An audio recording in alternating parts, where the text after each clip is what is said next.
It's the final hour of OverDrive here on TSN 1050. We're live on TSN 2. I'm Aaron Korolnek in for Brian Hayes. Dave Feschuk from the Star in for both Jamie McLennan and Jeff O'Neill. That's a lot of shoes to fill, Dave, but you're more than equipped to handle that. We'll have Darren Dreger, our hockey insider, in about 5 minutes. Josh Lewenberg ahead of Raptors and Wizards. You can watch that game on TSN, and tonight on the radio network, it's the Leafs and the Senators. Dave, the Battle of Ontario, the third game between Toronto and Ottawa this year. The first one was a Ottawa Senators win, a 6-3 win. The second one was a Leafs win, 4-3, the night that Joseph Woll got hurt. And we'll see what tonight holds. You never really know following the holiday break. Players, I'm sure, flying all over the world on nice vacations, perhaps, a lot of family time. But if we've learned anything but from the Toronto Maple Leafs this year is to expect the unexpected. And beyond expecting the unexpected, expect Austin Matthews to score a goal. At least one. And recently it's been just absurd. He scored twice against Columbus on Saturday night in the 4-1 win for the Leafs. And the guy's got 28 goals in 30 games. And I've been wrestling with the idea of 50 and 50 to start the year, which is an unfair notion, right? I mean, no one's done it. When was the last time someone was 50 and 50? It's been a while. Was it Mario Lemieux, I think, perhaps in the early 90s? It's been a long time. But what Austin Matthews is doing this year, it's simply absurd. The guy, when he scored 60, had 22 goals in his first 30 games. He's already at 28 in his first 30 games. So he's well past that pace. And if I'm the Ottawa Senators tonight with my goaltending issues, my penalty kill issues, I'm like, oh boy, tonight is not going to be fun with 34 and 16 kicking around. No, it's not going to be fun. Although there is that other side of the Maple Leafs where you're not sure what to expect unless they're playing one of the worst teams in the league, in which case they haven't been particularly good. Of course, they're coming off that, not coming off, but certainly they recovered from the 9-3 loss to the woeful Buffalo Sabres with the win against Columbus in the last game before Christmas. But yeah, what are they, 3-4-2 against the 5 worst teams they faced, only 8 of a possible 18 points. That's not great. But to your point about Matthews, I mean, we've never really seen him kick it into gear quite like this, right? Like, this is 12 goals in his last 7 games, a goal in every one of those games, and the 28 in 30. I think he's the first guy to have more than 27 in 30 since Yager in the mid-90s.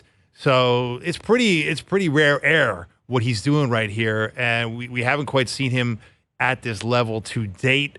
This is a new high for this guy. 0.93 goals a game. I mean, he's basically been at 0.8 most of his career, so he's ticked it up a notch. Yeah, and he's 4 goals up on Brock Besser in the Rocket Richard race. I think everybody expects Austin Matthews to win that if he stays healthy. And one thing I did find interesting in the Columbus game was that Sheldon Keefe reunited Matthews and Marner. Maybe wondering why. I mean, Matthews has been one of the hottest goal scorers in the entire National Hockey League. And Keefe had kind of a curious comment, I'm paraphrasing, where he said that Nylander wasn't a big contributor on Matthews' goals, implying that Matthews is doing most of it himself, which, I mean, I don't know if I would necessarily agree. I haven't gone through every Matthews goal while he was playing with Nylander as opposed to playing with Marner. But the thing is with Matthews, it doesn't matter if he's playing with Nylander, doesn't matter if he's playing with Marner, he's going to produce. And we've seen it this year, we've seen it in past years, and we look at the 40-goal season that he had last year as such a weird anomaly in retrospect, where, of course, he was injured. We know that to be a fact. The wrist, the back, whatever it was, he wasn't himself. But a healthy Austin Matthews, it's just unfair for opposing teams. This guy, in his career, is on a better goal-scoring pace than Alexander Ovechkin through their same number of games. Like, that's the type of situation we're talking about here with Austin Matthews. It's rarefied air, and this guy, see no reason to see him slow down, especially tonight against Ottawa. Yeah, I mean, look, Ovi obviously started at a time when scoring was a lot more scarce in the NHL, so I'm not sure it's a fair comparison. You do the adjusted goals thing for the era, and maybe Ovi's slightly ahead of him, but there's not many guys that have been ahead of him at this point in his career, right? Like, it's pretty amazing. But the thing I see last year, it was clearly something to do with the wrist, because he wasn't shooting the puck with the precision and the force that we were accustomed to. You could see it with your own. Like, it was very plain to see in practice if you walk down to the Ford Performance Center in Etobicoke or in any given game. This year, man, there's been some of those absolute bullets off the stick where the thing barely touches the tape and it's in the top corner. Like we didn't see that as much last year, but we're seeing it this year, and that's the scary thing for opposing. Well, those 2 goals he scored against Columbus were just gorgeous passes from Marner, and Matthews just ripped them top corner. And, for Korpisalo tonight, I mean, the D for Ottawa's banged up. It's going to be a challenge. I was a little bit surprised to see that Martin Jones got the nod tonight in that I had this hunch. I'm not saying it was the right idea, but I had this hunch that perhaps the Toronto Maple Leafs might go to Samsonov following the Christmas break just to see maybe something changed a few days away from the rink might be beneficial to Samsonov. But ultimately, the decision was made. It will be Martin Jones in goal tonight for the Toronto Maple Leafs against the Ottawa Senators. Joining us now on the Maple Toyota Hotline is TSN Hockey Insider, good friend of the show. It's Darren Dreger. Merry Christmas. Happy holidays, Darren. How you doing? I'm doing well. Happy holidays. It was a nice, quiet one for me, and I hope it was the same for you guys. Absolutely. And it all gets going. We got the World Juniors here at TSN. Of course, the Leafs and the Ottawa Senators on TSN 1050. Were you surprised at all to see Martin Jones get the nod, or was it kind of a no-brainer considering how poorly Samsonov played and how well Jones has played? Yeah, I wouldn't say it was a no-brainer. I guess I say that, and then I think of the points and how they matter. We're not even at the midpoint of the regular season, but it does feel like there's still an investment in Samsonov. So maybe it's one of those where if you're Sheldon Keefe, you just consult with Curtis Sanford and the coaching staff and say, hey, what do you guys think? And you come out of the Christmas break and, as Sheldon Keefe talked about earlier, you don't know what to expect. I mean, guys can look good in a morning skate and then they get to game time and there come the turkey legs. So you want to make sure that you have all systems firing. So that could be part of it. But sooner than later, they've got to give Samsonov another crack. And then, he is on the shortest of leashes that there is possible in the National Hockey League to get his game back. But it does feel like they're going to need him between now and obviously early February when Joe Woll is able to come back. So, Drags, that's the question I have is like, they've clearly wanted to get this guy going, and they've given him every opportunity, and yet he's basically stumbled at every hurdle that he's faced. If, indeed, they just determine that we can't run him out there again because it's just not going his way, what would be the options? I mean, we hear about Dennis Hildeby playing well in the AHL, but he's just come over from the Swedish Elite League and has very little North American experience and zero NHL experience. And is there anybody else out there that Brad Treliving could tap to have some spot starts until they get Wall back? Yeah, it gets complicated, doesn't it, David? Because you do like what you see in Hildeby, and you're hoping that he can be an NHL goaltender. I mean, that's all part of the development of every position on every NHL team. Are we sure of it? How can you be sure of it? He hasn't played in the National Hockey League yet. And I love this market, right? We get fueled by the what might be or sometimes a negative, and that's fine. I mean, that makes a healthy and an entertaining environment. Hildeby, he's an option they can play. I'm more curious to see, though, how they manage Samsonov before they get to that stage. Do they waive him? Like, how many more chances does this guy get before they say, well, enough is enough? We just can't put him in the NHL net. And, last time he played, that was kind of the sentiment. And it's emotion that's running high.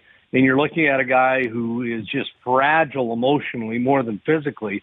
So how many more opportunities? Well, the Leafs obviously feel like Samsonov is a reclamation project. They still have work to do, and they believe that he's doing the work. So give him the net. It's not going to be tonight, but I would say sooner rather than later. But what happens when he stumbles again? Then what do you do? And I don't have an answer for that. I don't think anybody has an answer for that. When you're digging back into the American League, though, on a goaltender who has no NHL pedigree, but you think he might be, well, again, as I said earlier, we're not even at the midpoint of the season yet.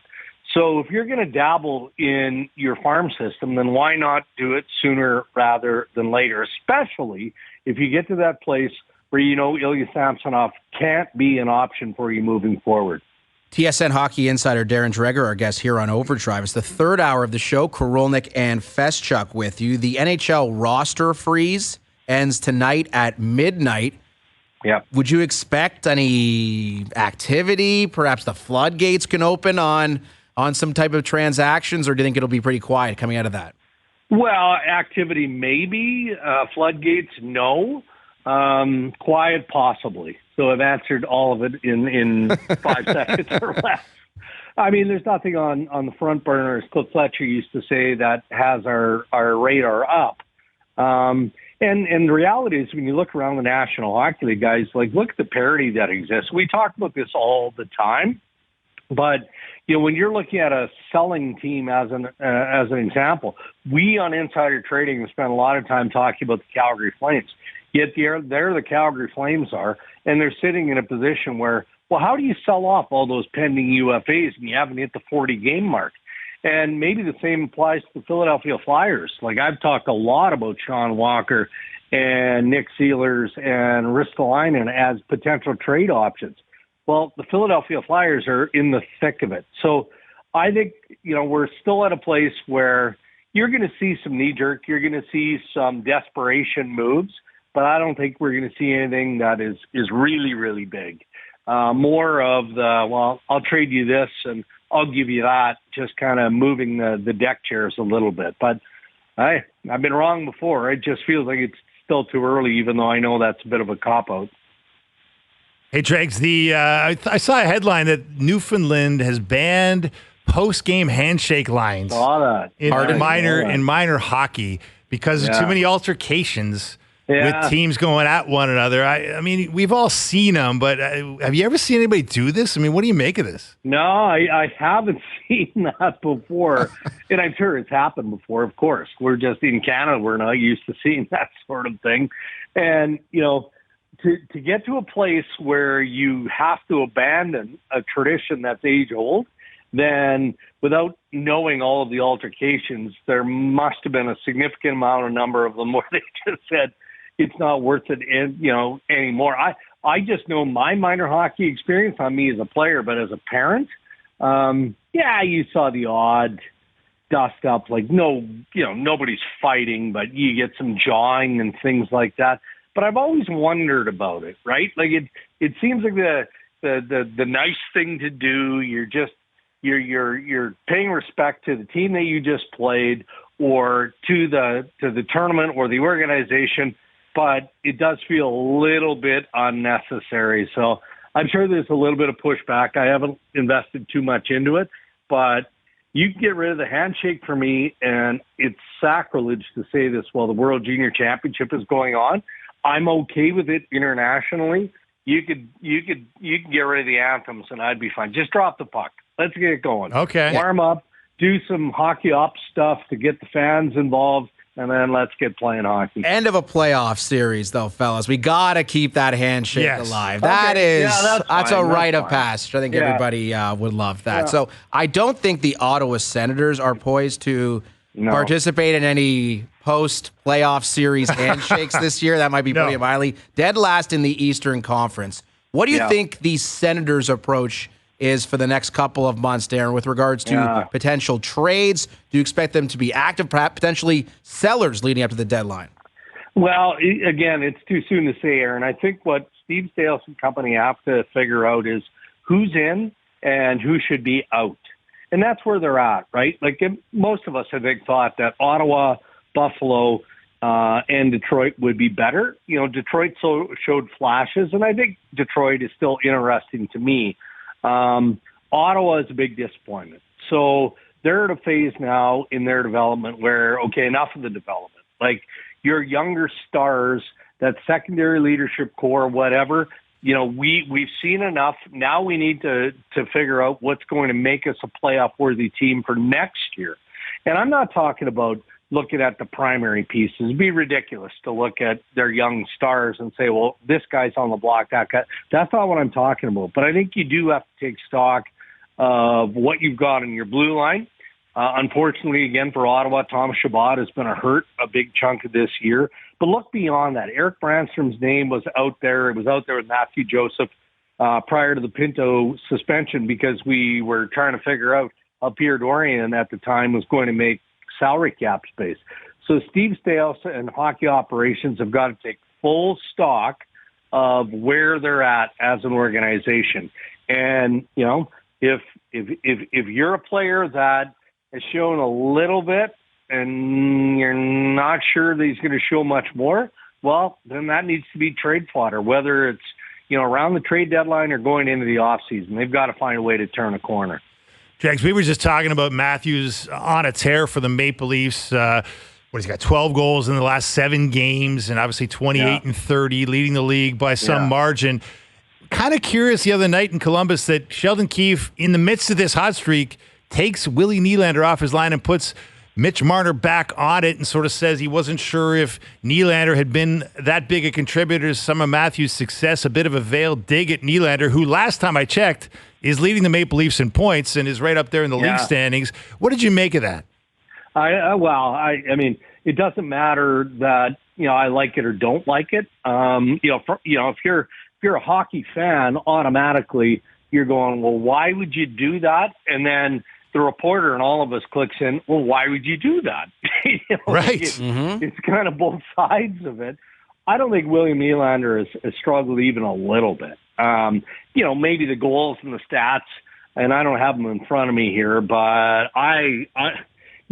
aside from Austin Matthews having this torrid pace of late last number of games, I still think that William Nylander arguably is the second best player.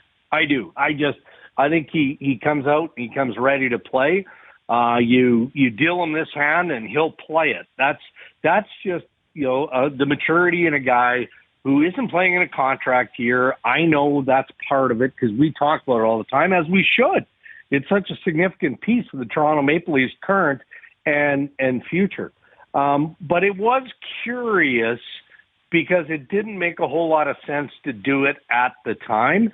And again, I'm not a coach question guy, other than Sheldon does make knee-jerk decisions that oftentimes you got to scratch your head and go, well, why exactly did he do that? But there's a reason for doing it, and I don't think he's doing it as knee-jerk as I'm describing. But maybe that's the benefit of having the top 9 talent that the Maple Leafs have.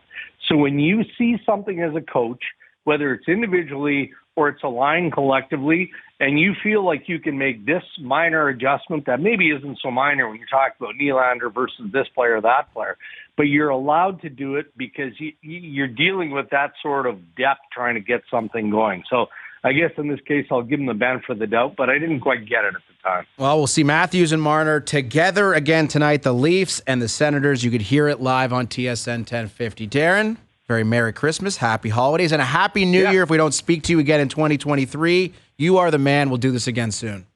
Yeah, you guys too. Have a great holiday. All right, that's Darren Dreger, our TSN Hockey Insider. It is interesting, Dave. I love my FanDuel. How Austin Matthews has the 6th best odds to win the Hart Trophy this year, in spite of having 28 goals in 31 games for the Leafs. He missed that one game with sickness.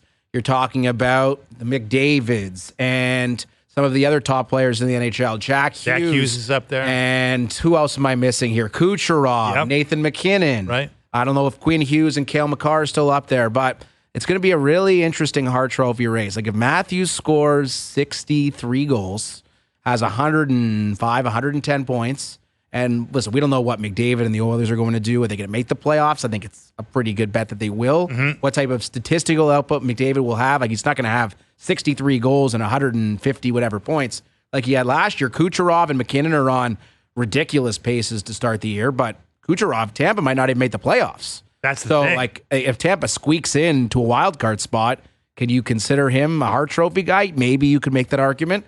But again, I think it's a really fascinating Hart Trophy debate this year in that it is wide open. Matthews could score 60, maybe even 65 and not win it. There's a world in which that happens. Yeah, because, I would have to think McDavid's got a great chance here because what was he? The story of him coming from behind, like he was in the hundreds in the point totals, right? He was way deep in the rear of the pack in the points race, and suddenly you look at it today, he's tied for 5th. Is he tied for 5th tied now? for 5th with 44 points. He's only 13 points behind Kucherov, who's leading the league. And what are the odds you won't catch him? I don't like Kucherov's chances of holding that lead. with the way McDavid is skating right now. He's back. Nor do I. Yeah, McDavid is back. So, but on the other hand, if the Oilers can't put it together as a team and don't really turn the season around as a team, and if he's just doing it sort of individually, I don't love his chances to win the Hart. And I like Matthews as an underdog here because the Leafs are definitely making the playoffs. And if this guy goes on a tear,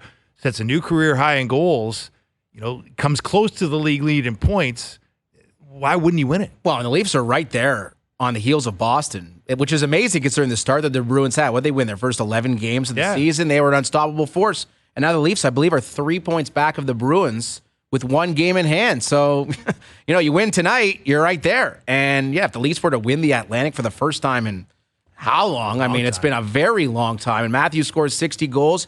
That's a pretty good case. I don't think it'll be like a Brock Purdy type situation in the NHL where one day someone's the heavy favorite and one single game can completely derail your entire candidacy. That is what happened with Purdy. But in the NHL, it's been amazing to see what Kucherov's done all year. He's been a monster. And McKinnon, his most recent game was a 5-point, 4-goal performance. So, yeah, McKinnon's not a guy, he's not a guy I would like to bet against. Like that Colorado team, I remember Devon Taves calling them out. Like they're proven. They're going to be in the same spot that the Maple Leafs will be. They're a virtual lock to make the postseason. And then we know Colorado's done things that the Toronto Maple Leafs could only dream of doing. So, yeah, I think it's a great Hart Trophy race. And you could consider the Calder Trophy race maybe not as exciting. Brock Faber, that defenseman with the Wild, has been an absolute stud for him. For sure. But Connor Bedard, if he does the Michigan a couple more times, that might lock it up. That was an incredible goal that he scored. And then Trevor Zegras just a couple hours later, same night, does the same thing. It's right. So you didn't like the Michigan? Is there something? No. I'm just saying. Hang on. Like you're saying, are you saying it's not a lock that Connor Bedard's going to win the Calder Trophy? Because I would debate that. Well, the odds would suggest that it is, but Faber has been like the guy for Minnesota on the back end. Bedard, he's scoring a lot of goals with nobody on Chicago. Like a garbage That's my team. point. He scores a goal. He's like -2 with 4 shots on goal every single night, which is great. I'm not trying to diminish what Connor Bedard is and what Connor Bedard will be. But Brock Faber is playing like 25 minutes a night for a team that may or may not make the playoffs. Minnesota's been in a significant tailspin. I think there's a case to be made. There's a case to be made for Faber. I believe there is. I think he will be a finalist.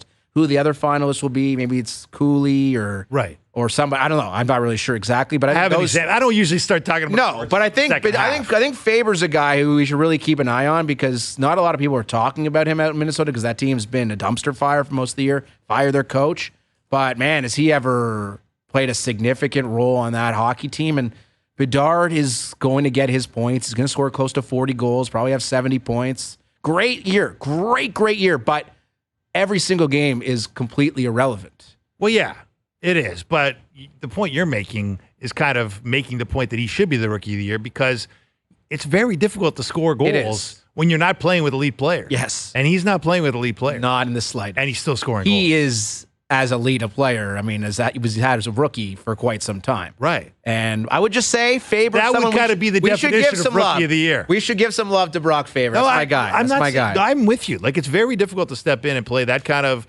a workload as a rookie in this league. He will get his recognition, but he will not topple Connor Bedard. It seems unlikely. For the Colts. It does seem unlikely. I don't. Although Chet Holmgren, I think he's going to win the NBA Rookie of the Year. He might topple Wembanyama. You see Chet last night? Yeah, Chet every single night is unbelievable for OKC. And Wembanyama's like in and out of the lineup. And when he's in there, he's obviously a beast. But Holmgren's blocking 5 shots a game seemingly. And OKC is as legit as there is in the Western Conference. They're fun to watch. And they've got our man Shai Gilgeous-Alexander, the Northern Star Award recipient. I should mention that Darren Dreger joined us on the Maple Toyota hotline. Check out Maple Toyota's huge truck and SUV lineup, including Tundra, 4Runner, Highlander, and Grand Highlander in stock and ready to deliver.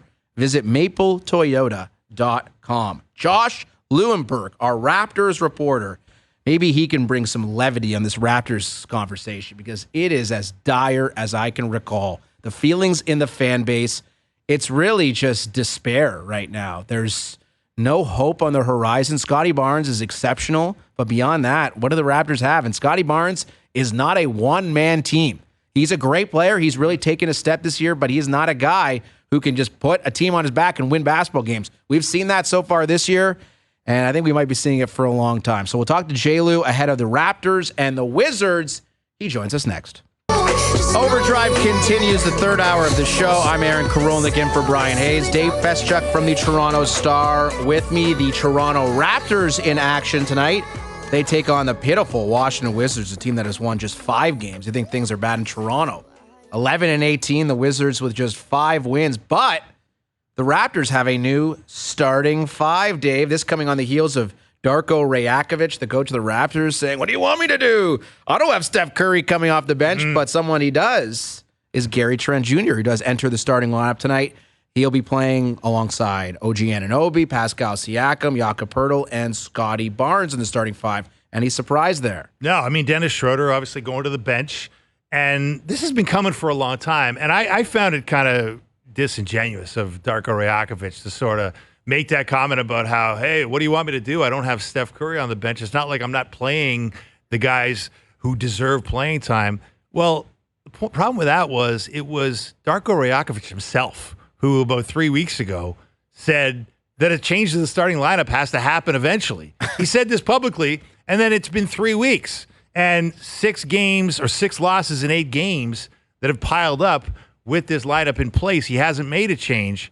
So now that you've lost 6 of the last 8, now you're making the change when you said nearly 3 weeks ago that you should have been making it all along. It doesn't really add up for me. It's a very rookie coach move here. And whether or not it works, if it does work, we're all going to be sitting here going, why didn't you do it 3 weeks ago when you said you should have been doing it? Well, if it doesn't work against Washington, there are some bigger concerns. Washington's a terrible team. They might be without Kyle Kuzma as well, and they're banged up. And again, you don't want to look too far down the road for the Raptors, but they do play the Detroit Pistons on Saturday. Yeah. And if the Raptors were to somehow lose to Detroit, which, I mean, it's not out of the realm of possibility considering the way the Raptors have played. And they'll be playing the second night of a back-to-back. And they're playing the second half of a back-to-back in Detroit. You know, they looked somewhat competent last night against the Brooklyn Nets. That would just be an all-time low for this franchise. It can't happen. Let's try to maintain some positivity here in this holiday season. And on that subject, it's always a great honor to welcome in TSN Raptors reporter, our good friend Josh Lewenberg, to the show. Mr. Lewenberg, season's greetings, my friend. What's up? Not much, AK. How you guys doing? Fantastic, thank you. A lot better than the Toronto Raptors. They blow a huge lead against the Utah Jazz. Last week, they lose by 7. I mean, really a horrible loss against a team in Utah that is getting healthier but isn't any good. And now they've got a new starting 5, Josh. What do you make of the change to the starting 5, and what do you think it could do for this team tonight? Yeah, I wasn't sure that Darko Rajakovic would pull the trigger on this. Clearly, he's been reluctant to do it for a while now, but this was a move that needed to be made.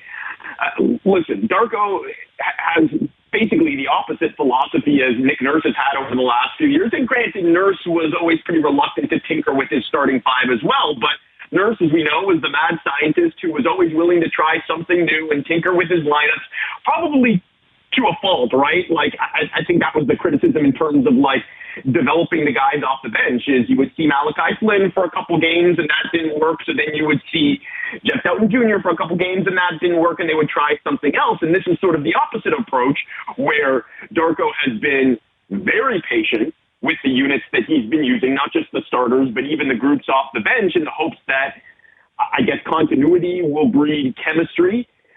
And there's merits to both approaches, I think, but I think the where you want to end up is somewhere in the middle, where you're sticking with a group long enough to see if it works or if it doesn't. But at some point, the sample size is big enough where you've got to say, this is either something that's working for us or it's not. And then you have to be willing to try something new. And I mean, I believe, and this has been a couple days since I looked it up, but the last I saw, the Raptors starting 5, the previous starting 5 now, is the second most used 5-man unit in the NBA. So the sample size is not small, and that unit has not worked. Individually, those 5 guys are good players. I just think, like, fit is the biggest thing. Do they fit? Certainly not on the offensive end, where spacing was a big time issue with that group.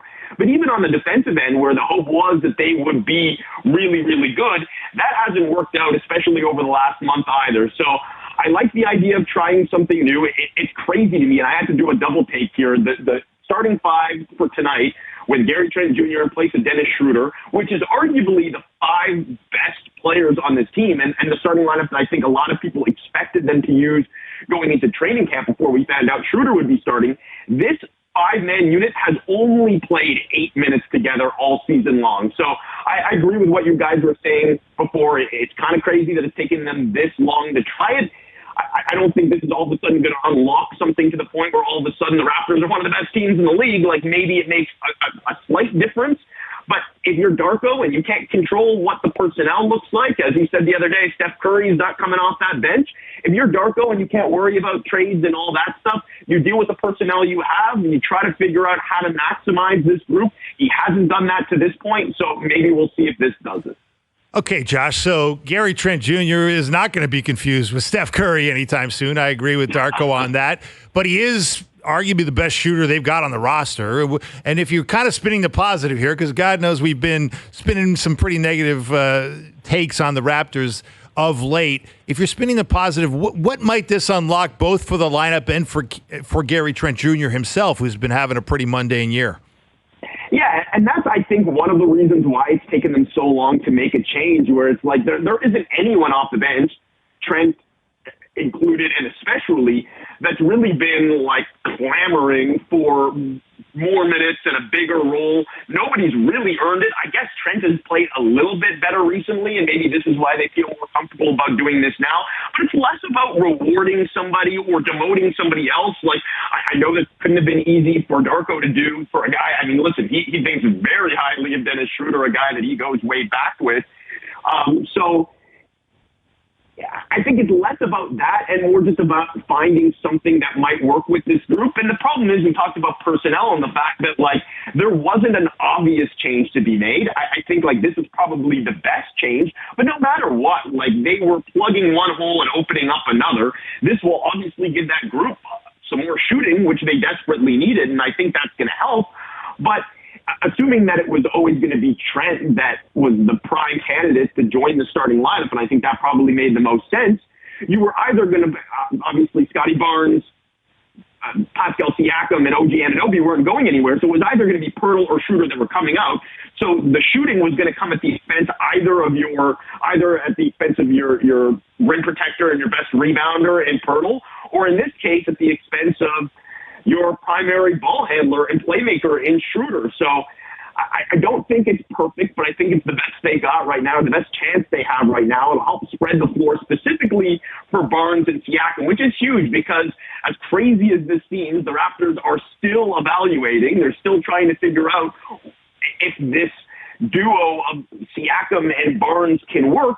And without surrounding those guys with shooters, and they don't have a lot on the roster to surround them with, I don't think you can really get a great sense of whether or not this works. So I think that that's the primary benefit here.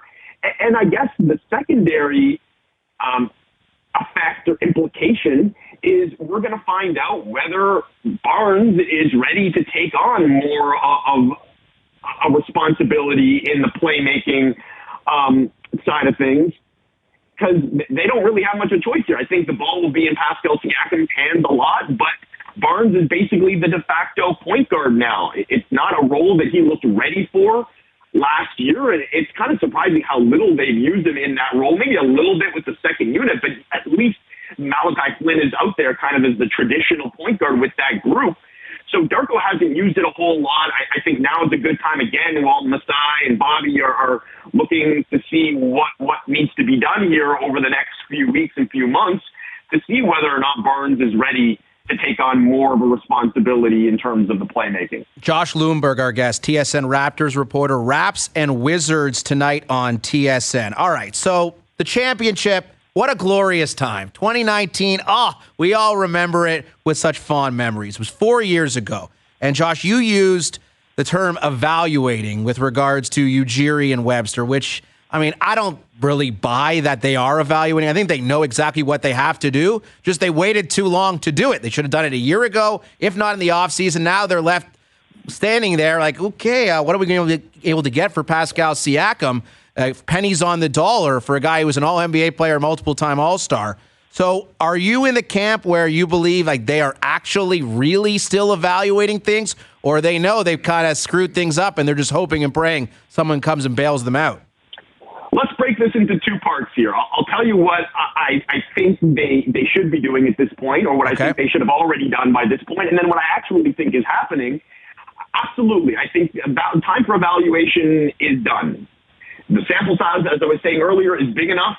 We have a pretty good idea who this team is, and I think they should have a pretty good idea of who this team is. I'm not saying necessarily they should know exactly what they want to do or that they should make a trade tomorrow. I still think at this point there's very little to gain from making a quick move right now. I think you're probably not salvaging the season on the other end of things.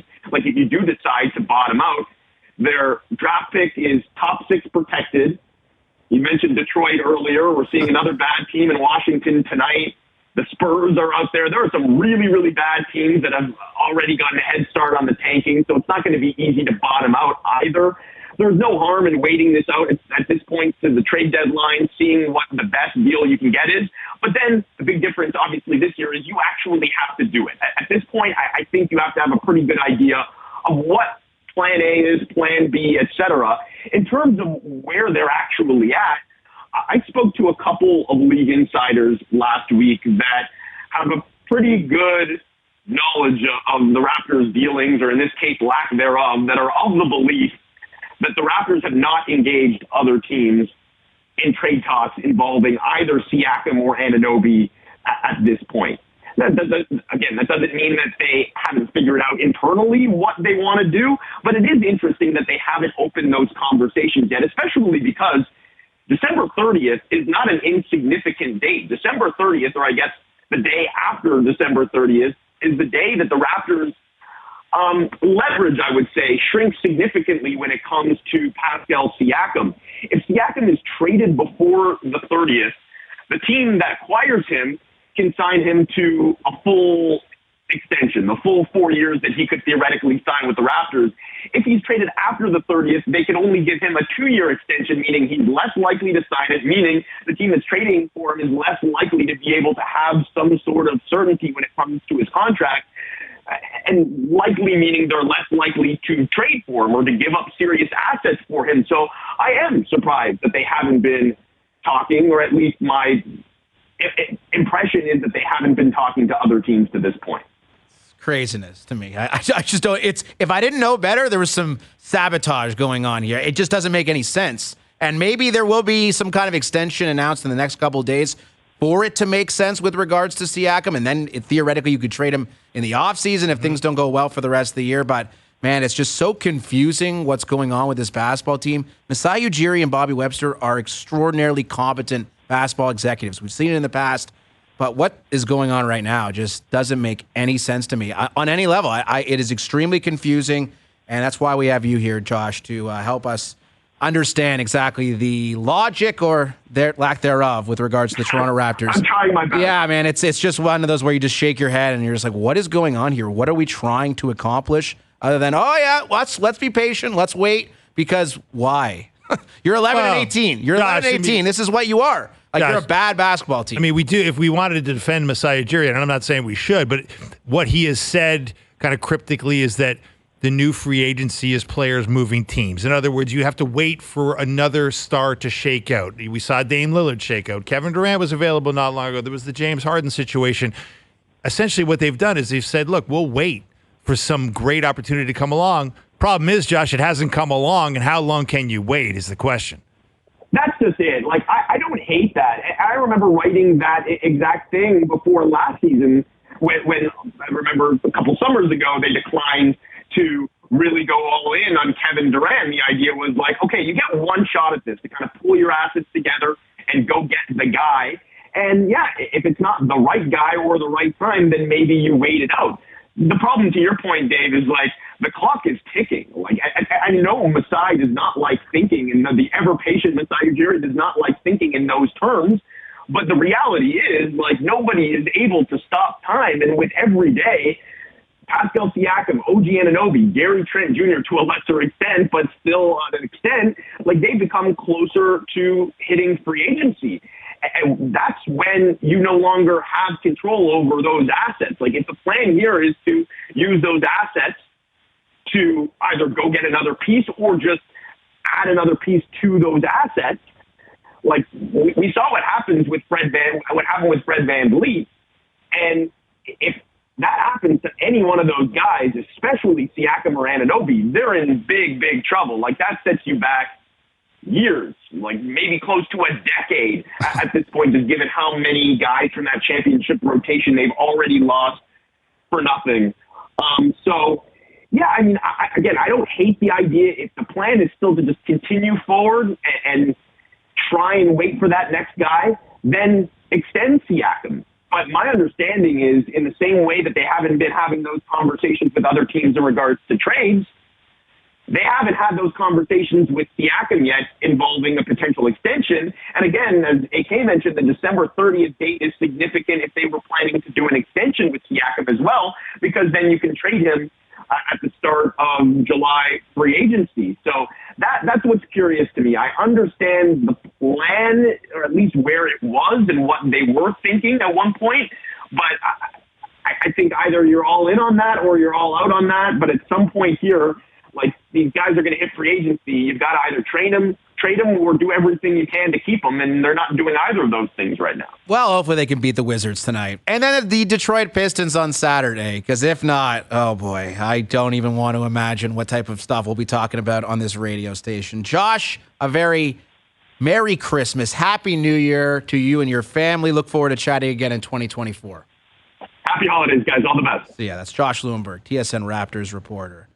So frustrating, man. Like, I honestly, like, talking about the Raptors right now just gets my blood boiling because they are completely directionless. I really am unsure if they have any idea what they're doing, because I know they tried to get Lillard to put around Siakam, Anunoby, Barnes, and Pirtle. Mm-hmm. So you have like a contender. That was the idea. You trade all your draft picks. Mm-hmm. You have Lillard with all the guys you currently have.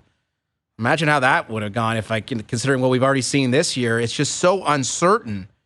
And again, if you have this idea that new free agency is trading for unhappiness, like, who is going to be happy coming here right now to the Toronto Raptors, an organization which has no direction other than losing basketball games and seemingly be discontented on the floor night after night? Well, look, you got to spin it positively and say, look, Scottie Barnes is emerging. Yes. As a star player, shooting the three ball in a way we never thought he'd shoot it, which turns his game into a whole new threat to the opposition, because, you know, you got to respect the jumper. He's got all kinds of moves off the dribble, and he distributes the ball well. And we're going to see tonight. Like, I think tonight's going to be interesting because Scottie Barnes, as more of a distributor, in limited sample sizes, has been very good. And now you see Scottie Barnes with a jump shot and in more of a distributing role with Dennis Schroeder not on the starting lineup, and a shooting threat in Gary Trent Jr. now on the court when Dennis Schroeder did not provide the same threat. Different landscape. Scottie Barnes, yes. That is definitely the redeeming quality, but beyond that, I mean, I don't know what you got. But Scottie Barnes, you might have something really special here. Well, I'm just saying. Yes. Positive Dave Feschuk, who knew? Well, I'm just trying to offer the counter. Look, I'm with you on the fact that I've been saying for a long time that Masai Ujiri has to pick a lane. He hasn't done it. On the other hand, he does have some pieces here. And I think that's what you would say. You'd say, if Dame Lillard got here, if he would have got here, he would have said, look, I got some really good teammates.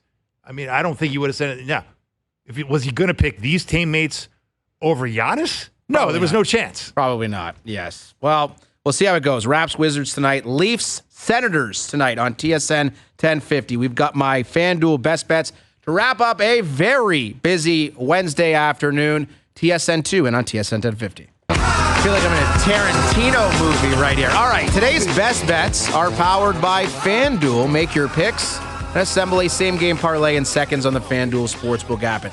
So we have some line movement, Mr. Feschuk. The Washington Wizards were 8-point dogs against the Raptors tonight at home. Now down to 6.5. Still like the Wiz here. I think Kyle Kuzma being in the lineup is a major factor in that. I'm on Austin Matthews to score because he scores every single game, albeit the Ottawa Senators were the last team to hold him without a goal, but I think Matthews gets on the board tonight, and William Nylander 4 or more shots. You put those together on FanDuel, plus 475. Little Toronto parlay, although you are taking the Wizards against the Toronto Raptors. Today's best bets, they are powered by FanDuel. FanDuel's goal in the first 10 minutes is the most electric bet in hockey and can be included in a same-game parlay on any NHL game. Please play responsibly, 19 plus, and physically in Ontario. What a day it's been.